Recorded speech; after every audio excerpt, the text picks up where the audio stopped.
Hello everyone. Rajahmundry అంటే మీకు ఏం గుర్తొస్తుందండి? నాకైతే విజయవాడ ఇంకేదో దూరం ప్రదేశం వెళ్ళినప్పుడు రాజమండ్రి బ్రిడ్జ్ వచ్చింది, లెగు లెగు లెగు, చూడు చూడు చూడు, దానిలో కాయిన్ వేద్దాం, దండి దండి.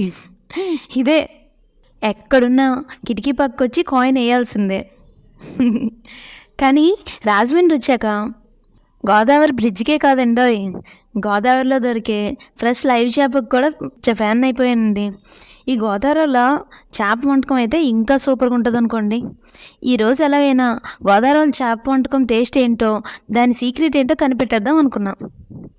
సో వాళ్ళు భోజనానికి ఇన్వైట్ చేయడమే తడు, వెంటనే అక్కడ వాలిపోయి వాళ్ళ కిచెన్లోకి డైరెక్ట్గా వెళ్ళిపోయి వాళ్ళ సీక్రెట్ ఏంటో కనిపెట్టేద్దామని సెల పట్టుకొని రెడీగా ఉన్నాం.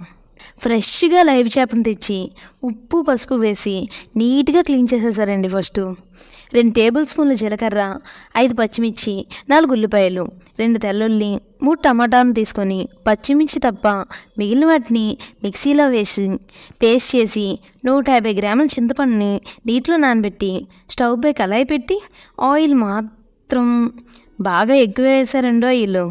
ఆయిల్ కొంచెం మరిగాక ఆడించిన పేస్ట్ను నిలువుగా చీల్చిన పచ్చిమిర్చిని అందులో వేసి కొంచెం సేపే వేగనిచ్చారు.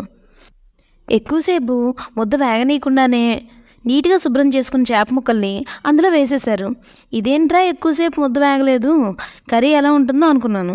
ముక్కలన్నింటినీ నీట్గా కళాయిలో సర్దేసి ముక్క చెదక్కుండా 2 నిమిషాలు అటు ఇటు కదిపేసి 5 నిమిషాల తర్వాత 4 స్పూన్ల కారం, 2 స్పూన్ల సాల్ట్ వేసి కొంచెం కొత్తిమీర పైన అలా అలా చల్లేసి వెంటనే నానబెట్టుకున్న చింతపండు రసాన్ని అందులో వేసి మంచిగా కలయి తిప్పి 5 నిమిషాలు అలా వదిలేశారండి. 5 నిమిషాల తర్వాత ఇంకొంచెం కొత్తిమీర కట్ చేసి వేసేశారు. 5 నిమిషాలు మూతపెట్టి ఉడికించిన తర్వాత చూస్తే మన ఫిష్ కర్రీ రెడీ. ఈ గోదావరిలో ఫిష్ కర్రీ సీక్రెట్ ఏంటో కనిపెట్టేశానండోయ్. ఎక్కువ క్వాంటిటీలో ఆయిల్, కారం, కొత్తిమీర మస్ట్ అండ్ షుడ్ అండోయ్. కొత్తిమీర ఎంత వేసారంటే అంత వేశారు. ఈ కర్రీకి మెయిన్ కొత్తిమీరేనంటండోయ్. ఎంత ఎక్కువ వేసుకుంటే అంత టేస్ట్ అంట. మూత తీయగానే ఆ గుమగుమలకే గోదావరిలో మమకారం ఒంటి మొత్తం స్ప్రెడ్ అయిపోయిందండో. ఇక టేస్ట్ చూస్తే అదర్స్. నాకు మాత్రం గోదావరిలో మమకారం, వాళ్ళ చేపల పులుసు, గోదావరి బ్రిడ్జ్ వాళ్ళే నచ్చేసాయండి.